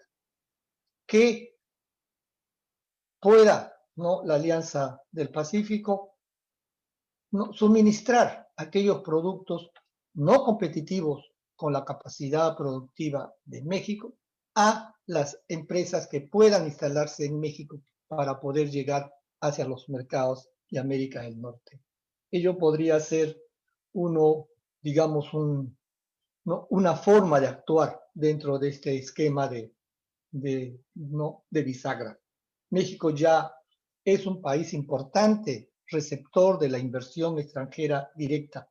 Estoy seguro que de continuar este conflicto comercial o de continuar este panorama de confrontación en el área comercial, en el área tecnológica, tendrá que servir México ahora o recibir México ahora una nueva ronda de inversiones. Ello es muy importante en el caso de México, en el caso de los restos de países de la Alianza del Pacífico, para las pequeñas y las medianas empresas, las que pueden hacer uso de los acuerdos comerciales o de las plataformas comerciales que mencionó el embajador, que ya son parte de la actualización de la Alianza del Pacífico. Ojalá pueda, como mencionó el embajador, se pueda el próximo año conmemorar la primera década de la Alianza del Pacífico, una propuesta del presidente García durante su gobierno en el año 2011 y que felizmente, o que coincide, no de manera feliz, con el bicentenario de la independencia del Perú. O sea que no solamente se celebraría el bicentenario de un proceso político, sino la década de quizás el más promisorio o emergente esquema de integración económica en América. Otro aspecto que también quizás se podría no ver, o se podría señalar a partir de lo mencionado por el señor embajador, y es México como bisagra o como, ¿no? o como espacio de transferencia de tecnología e innovación. México, ¿no? definitivamente cuenta con una capacidad de innovación y capacidad tecnológica muy avanzada. Y ello lo demuestra que, no por el hecho que una buena porción de su exportación son productos manufacturados de alta tecnología. Quizá esa, esa, esa bisagra pueda funcionar con el resto de la Alianza del Pacífico, con los países del sur, con el objeto de que se puedan beneficiar, ¿no? a las pequeñas y las medianas empresas en los 4 países, no, en los 3 países restantes. La Alianza del Pacífico, como lo mencionó el señor embajador, tiene la doble perspectiva, el de constituir un esquema de integración profunda, integración hacia adentro, pero también el de crear una conectividad hacia el exterior o hacia afuera. En la integración hacia adentro, ¿no? los mecanismos como el MILA son muy importantes porque permiten acercar las posibilidades de poder ofrecer un espacio muy amplio para la promoción de inversiones, para la seguridad que requieren las inversiones y sobre todo para la estabilidad que requiere el movimiento financiero en la región. El otro aspecto, el de la integración con miras hacia el exterior, yo creo que es muy importante lo que mencionó el señor embajador en lo que se refiere al turismo. El turismo definitivamente es un tipo de actividad que no solamente va más allá el de la presentación del espacio histórico, el espacio natural o el espacio cultural que se quiera promover, sino es un tipo de actividad que compromete la capacidad productiva, compromete la capacidad no de la oferta de servicios de hotel, servicios alimentarios, y compromete principalmente la capacidad financiera de los países. Yo creo que es muy importante, aquí México nuevamente con su capacidad de bisagra, ya no tanto solo con Estados Unidos, sino con el resto del mundo, que es muy importante quizás que se pueda promover a partir de México un programa de turismo hacia el resto de los países de la Alianza del Pacífico. Y digo esto porque, por ejemplo, con respecto al Asia, México tiene vuelos de Aeroméxico que llegan a Japón, que llegan a China. Se podría quizás tratar de ver, de promover programas de turismo de la Alianza del Pacífico, que México sirva como bisagra para recibir esos turistas y a partir de allí venir hacia el resto de los países. Y digo esto por una sencilla razón.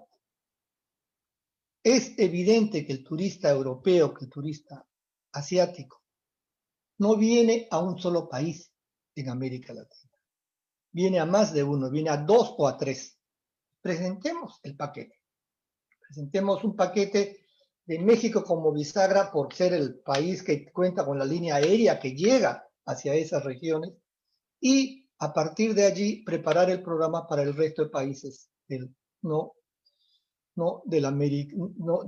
América del Sur, principalmente de la Alianza del Pacífico. Ya hay avances importantes en ese sentido. Por ejemplo, de manera implícita, aunque ya hay un documento suscrito sobre el particular, pero de manera implícita existe un sistema común de tratamiento de visas para turistas asiáticos, que todos los 4 países, ¿no?, lo mantenemos a pesar de que no hemos llegado a a una decisión un poco más concreta. La mantenemos en el sentido de que si es que el turista asiático ya cuenta con la visa, ya sea australiana, canadiense, Schengen o la visa americana, ya no necesita la visa peruana o la visa mexicana o la visa chilena para visitar el país. Lo que se podría hacer también es que si es que un turista europeo, asiático, cuenta ya con una visa de un determinado país de la alianza, se podría tratar de ver de que pueda tener acceso con mayor facilidades a las visas de los otros países. Pero eso es un problema que tiene aún o es un tema que tiene aún que examinarse. Yo mencionaba hace un momento que el escenario político económico del siglo XXI es muy complejo. Mencioné la desglobalización, que definitivamente viene afectando los esquemas de integración en la región. Para los países como México, Chile y Perú, que somos de países miembros de APEC, por ejemplo, el proceso de desglobalización ha significado el retiro de Estados Unidos de las negociaciones del TPP. El proceso político-económico en la región o en el mundo definitivamente se está viendo afectado por un proteccionismo muy marcado que viene apareciendo en distintos países, un unilateralismo que afecta definitivamente, como señalaba el embajador, el proceso o las negociaciones multilaterales y que ha dado lugar a una clara falta en las posibilidades que pueda tener el comercio internacional a futuro. La presencia de formas de falta de tolerancia o de discriminación con respecto a otros países y sobre todo la no aceptación de las normas que deben regir o que deben manejar el cambio climático, lo cual afecta la seguridad o va a afectar la seguridad alimentaria en el mundo. Creo que es muy importante que la Alianza del Pacífico examine este panorama con el objeto de que pueda tratar de buscar las seguridades o las medidas que le permitan proteger sus economías, proteger su nivel de consumo o el nivel de consumo de su población y sobre todo proteger sus posibilidades a futuro. Ello es importante porque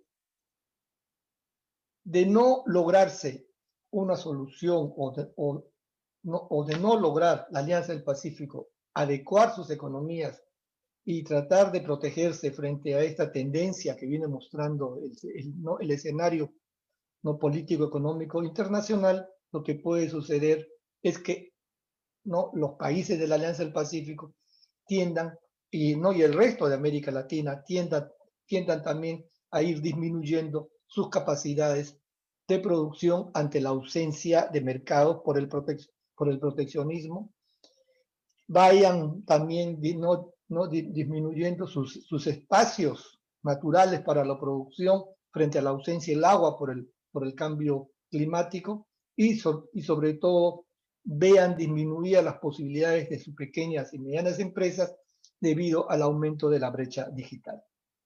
Yo le agradezco mucho al embajador que nos haya mencionado todos estos aspectos porque creo que es importante que se tenga en cuenta que solamente un esquema de integración es lo que puede permitir que una economía o varias economías de manera conjunta puedan avanzar. Y creo que el rol, como ya lo dije, que jugó México desde la época del Galeón de Manila hasta el rol que tiene ahora como bisagra o como centro, ¿no?, innovador, centro de transferencia, ya sea de tecnología, de productos o tránsito de personas, es importante y es hacia donde la Alianza del Pacífico debe tratar de avanzar. Se hace de manera conjunta en distintos países, no se organizan programas de promoción, programas de presentación de la región. Eso, en ese aspecto es necesario insistir en ello, no solamente ya en la promoción de los productos, sino también en la promoción de los esquemas de inversión basados en una fragmentación industrial para la inversión en América Latina o la inversión específicamente en los países de la Alianza del Pacífico. Muchas gracias, Carlos, por esta oportunidad. Muchas gracias, embajador, por las palabras que tuvo y que me han servido de base para poder presentar estas ideas. Muchas gracias. Gracias, embajador Juan Carlos Capuñay, más bien muy amable por sus comentarios. Sí, antes de dar pase a algunas preguntas, permítame solo comentar 2 o 3 cosas. La posición del embajador es realmente muy interesante. Esto que comentó el embajador Juan Carlos Capuñay también me hizo acordar. Sí, efectivamente, México pues tiene desde ya hace muchos años este papel de bisagra entre Latinoamérica y Asia, ¿no?, específicamente Japón. Recuerdo en 1604 la llegada de la misión Hasekura, ¿no?, que llegó a Japón, a Acapulco, tenía como misión establecer un contacto directo del daimyo, el señor feudal de Date Masamune, en Sendai, ¿no?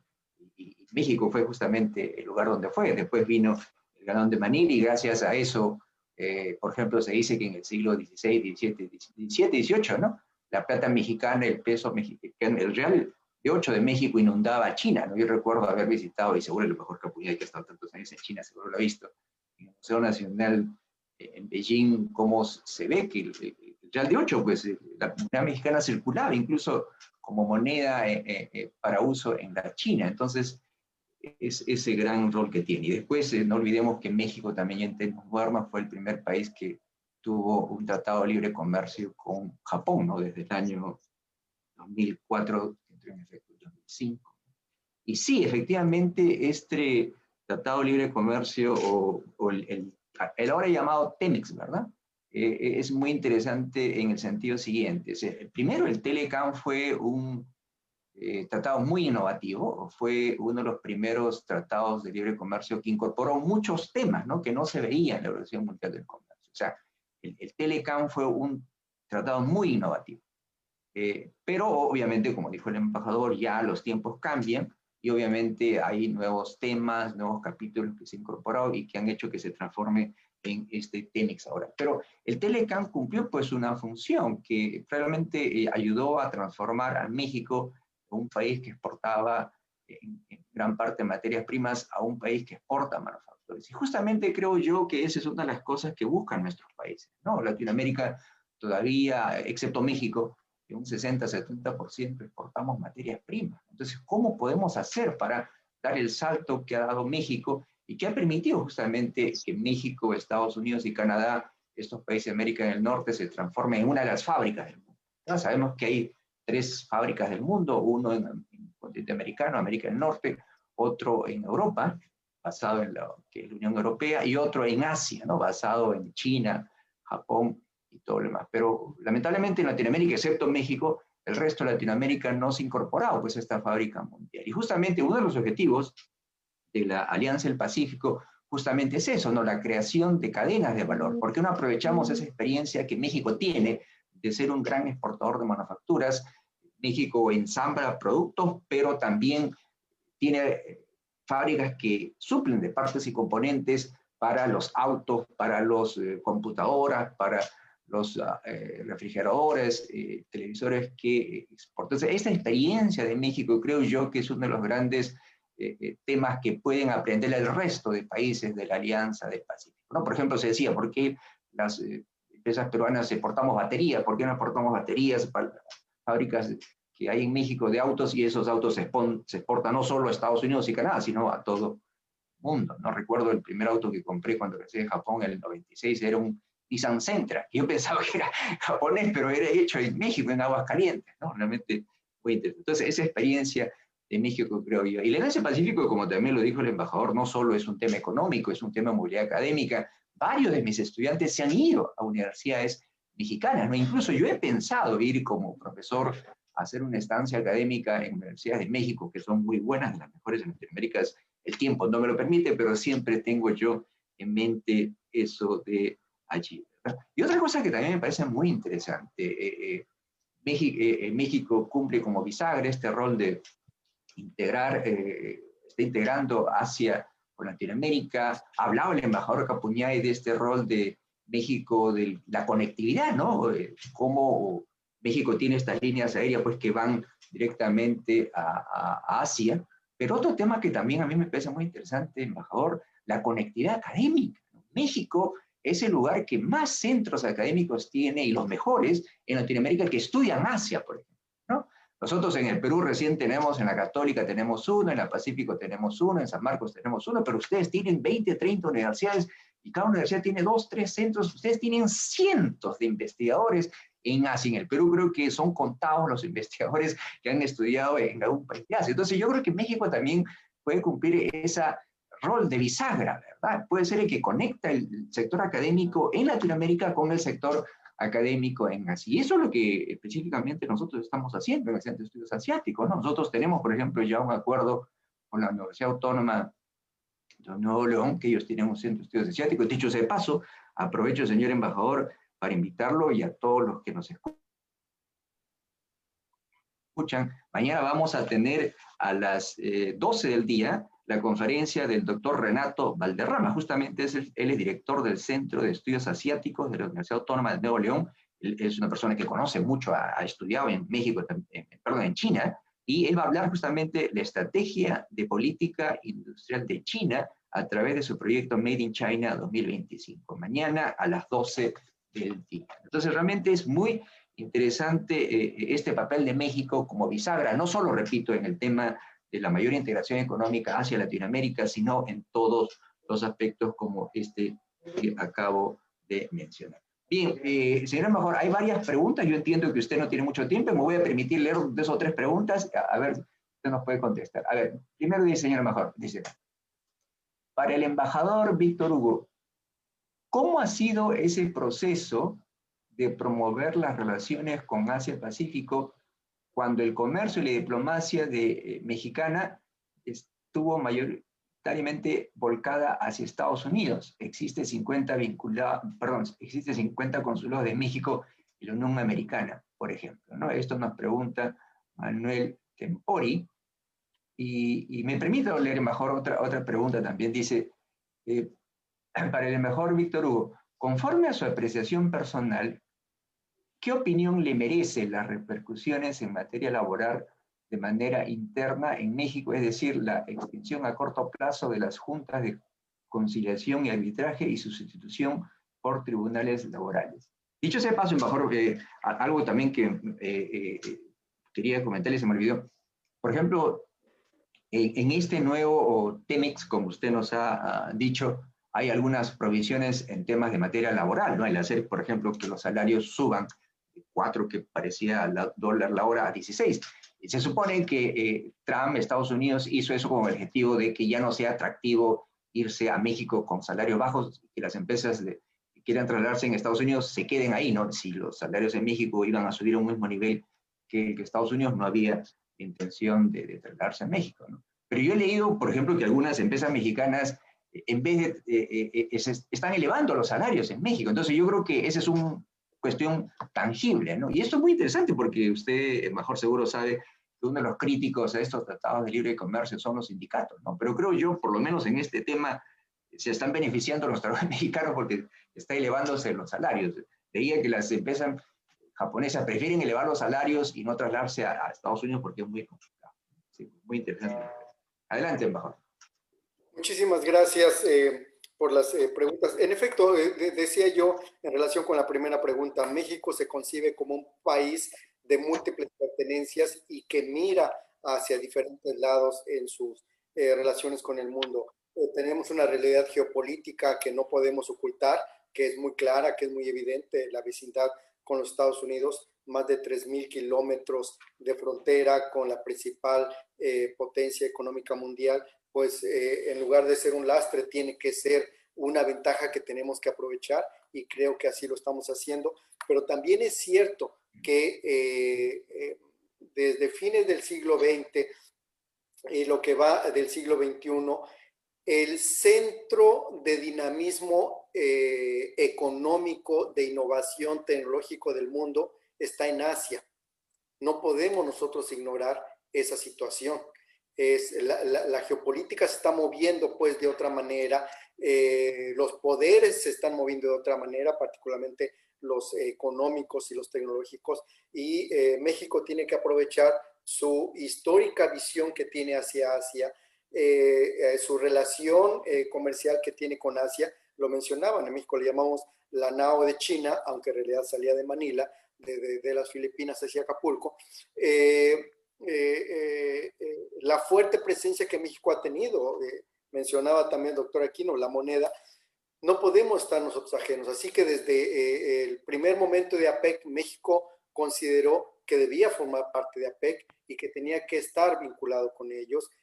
Somos parte del TPP también, ¿no? Como parte fundamental de concebir las ventajas del libre comercio y de los procesos de integración y de acercarnos a un centro de enorme dinamismo comercial, financiero y de innovación tecnológica. Así que, digamos, lo uno, la cercanía y la gran relación que tenemos con Estados Unidos no tiene por qué impedir o minimizar poder acercarnos también hacia el principal o uno de los principales vendedores hacia México es China, sin duda, ¿no? Es uno de nuestros principales socios comerciales también, como lo ha sido desde siempre, también uno de los principales inversionistas en México, y desde hace un par de décadas Corea se ha ido posicionando también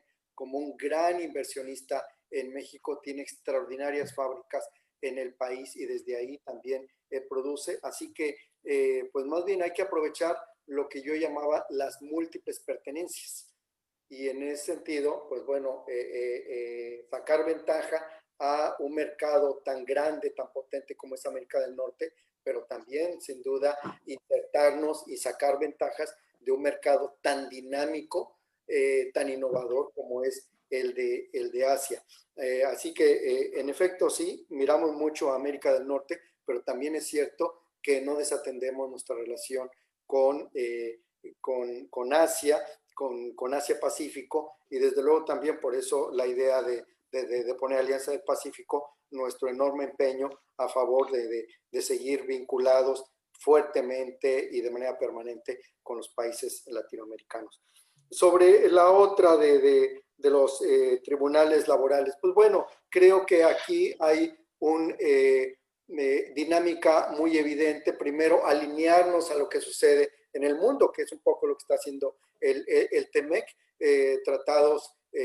tribunales laborales, sin duda que serán una fuente de mayor garantía de seguridad jurídica para todos. Y por otro lado, pues bueno, también es cierto que el sistema jurídico mexicano cambió fuertemente en los últimos años, ¿no? Más bien vinculado a los juicios orales, para darle mayor flexibilidad, para darle también una mayor dinamismo al sistema jurídico mexicano, y entonces unos tribunales laborales sin duda creo que también nos conectan mucho mejor a la realidad jurídica mundial, pero particularmente a una mejor y mayor protección de los trabajadores mexicanos. Ayer leía una entrevista donde decía, si algo hay relevante en comercio internacional, y me refiero también en relaciones comerciales y laborales, es en primer lugar seguridad jurídica, en segundo lugar seguridad jurídica y en tercer lugar seguridad jurídica. y los tribunales laborales sin duda creo que pueden contribuir a brindar estas garantías jurídicas que los trabajadores requieren. Muchas gracias, embajador. Solo dos preguntas más, porque entiendo que usted también está con el tiempo. A ver, dice, ¿qué se necesita para potenciar la marca nacional y empezar a ser países productores en lugar de países exportadores de materias primas? ¿Ha llegado el momento de crear una industria que empiecen a producir productos finales en lugar de importarlos, o aún estamos lejos de ese objetivo? Bueno, entiendo que en el caso de México ya alcanzaron gran parte de eso. A ver, dice, otra pregunta. ¿Por qué no se promueve la integración latinoamericana en lugar de la Alianza del Pacífico? La última pregunta, a lo mejor dice, en el caso de la búsqueda de integración de México hacia el Asia-Pacífico, ¿existe algún interés de su país por integrarse a este llamado RCEP, ¿no? Esta Asociación Estratégica Interregional que va a unir, ¿no?, a los 10 países de la Asociación de Naciones del Sudeste Asiático con, tengo entendido, China, Japón, Corea, Nueva Zelanda, Australia, porque parece que India no va a estar, ¿no? Entonces dice, ¿existe algún interés de su país por integrarse a este RCEP? ¿Y por qué no existe un acuerdo comercial con China? Esa era la pregunta. Gracias. Recientemente escuchaba yo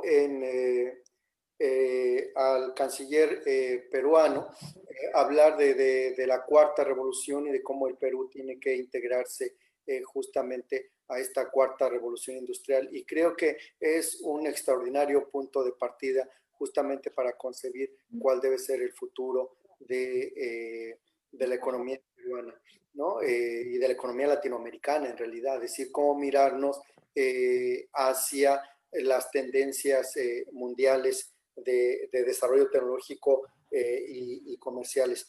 Así que, pues, digamos, en el caso de México, me da la impresión que fue un choque muy, muy fuerte lo que vivimos en los años 80, la década perdida. Y ahí nos dimos cuenta de que o cambiábamos o íbamos a estar sujetos a los vaivenes de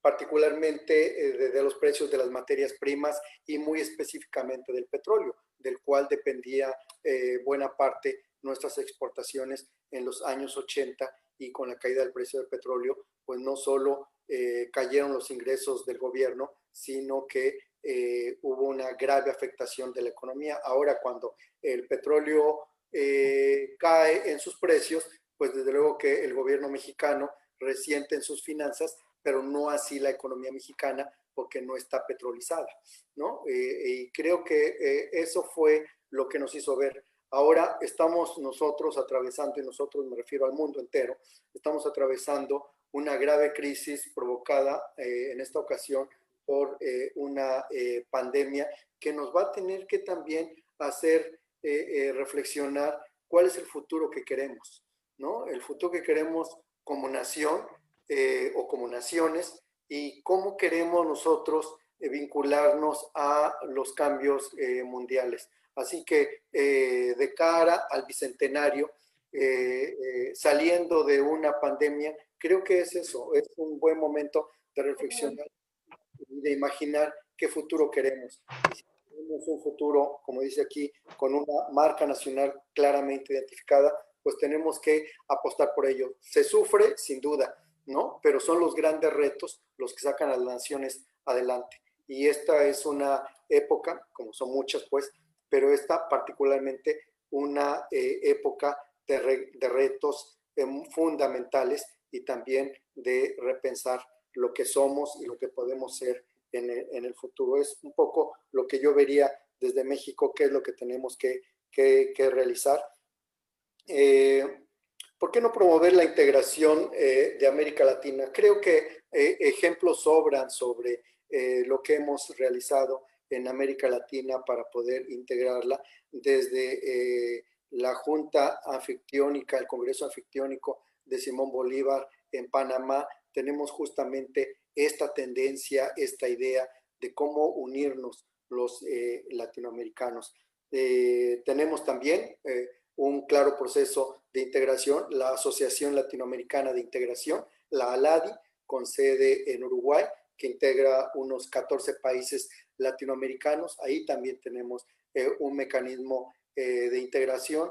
En la actualidad está, por cierto, en proceso la elección de su nuevo secretario general. Tenemos, sin duda, también muy relevante como un proceso de diálogo y de concertación entre los países de América Latina y caribeños, CELAC, la Comunidad de Estados Latinoamericanos y Caribeños, cuya presidencia este año corresponde a México. Ya falta poco para definir quién será el presidente del próximo año. Es decir, hay procesos también de integración, de acercamiento, de concertación entre países latinoamericanos. Digamos que la Alianza del Pacífico sale a colación por esto que señalaba el embajador Capuñay, de que es el más promisorio y el más emergente de los procesos, ¿no? Su flexibilidad, su pragmatismo, sin duda que le ha permitido tener una fuerte visibilidad y que le ha permitido también tener acciones específicas que ha llevado a algunos resultados en sus 9 años y medio de vida. Pero no es el único, ni siquiera históricamente. Los propios centroamericanos tienen también el SICA, el Sistema de Integración de Centroamérica, ¿no? El SICA con S. Así que creo que hay ejemplos históricos, ejemplos claros de lo que hemos intentado hacer, algunos con avances específicos, otros no tanto, pero sí hay este ánimo y ojalá que todos consideremos y veamos que reforcemos CELAC como la comunidad en la que estamos todos los países latinoamericanos, en la que nos podemos encontrar, en la que podemos dialogar, en la que podemos cooperar, lo estamos haciendo, es decir, un acercamiento de qué hacer con la pandemia lo hicimos también en CELAC con un proceso, con una reunión virtual de todos los cancilleres. Otra de las cosas que tenemos que ver es cómo aprovechar los conocimientos de la tecnología espacial. Lo acabamos de hacer también con CELAC. Ustedes tienen una extraordinaria agencia peruana del espacio, ¿no? Con un satélite muy claro, muy específico que da productos esenciales para la agricultura, para algunos otros cuestiones catastróficas, por ejemplo. También ha sido a través de CELAC que ha permitido el diálogo entre agencias espaciales. Así que hay un ámbito de cooperación, hay un ámbito de diálogo, de coordinación entre países latinoamericanos, que es la Comunidad de Estados Latinoamericanos y Caribeños, CELAC. Así que una tarea que nos corresponde, que queremos hacer y que estamos intentando desde México es poder asumirla como un foro de diálogo y de entendimiento fortalecido. Sobre la última pregunta, en realidad no sé si en efecto en México tiene o carece de interés en esto, pero tendríamos que ver también qué ventajas políticas, qué ventajas económicas puede generar, quién está liderando esta iniciativa asiática, si facilitan también el que los países latinoamericanos puedan estar ahí incluidos, y como lo que somos, un país abierto al mundo, un país absolutamente integrado en esta época de globalización, aunque pues hay quienes señalan que es de desglobalización, pero finalmente de un mundo interconectado, interdependiente, muy comunicado también entre ellos, pues nosotros abiertos a todo lo que genere posibilidades de mayor bienestar en el mundo, de perseguir los mejores objetivos de la humanidad y desde luego desde el punto de vista mexicano que conlleve mayor progreso y bienestar para el pueblo mexicano. Muchas gracias, embajador. Sí, y yo creo que ya hemos llegado al límite del tiempo, solo nos queda agradecerle la gentil presencia suya, gracias por su tiempo. Antes de despedirnos, les recuerdo que las transmisiones que hacemos también lo pueden ver en el Facebook del Centro de Estudios Asiáticos de San Marcos y lo pueden volver a ver otra vez. Y termino diciendo que el día de mañana, reitero la invitación a las 12 del día, el doctor Renato Valderrama, director del Centro de Estudios Asiáticos de la Universidad Autónoma de Nuevo León, hablará sobre la estrategia política industrial de China a través de su proyecto Made in China 2025. Muchas gracias, señor embajador, otra vez. Muy amable por su participación y hasta una próxima oportunidad. Gracias a ustedes. Hasta pronto. Gracias, embajador. Gracias, doctor. Gracias, muchas embajador gracias. Juan Diego Capuñay. Muy amable. Hasta luego, gracias. Gracias, amigos. Cuídense hasta una próxima oportunidad.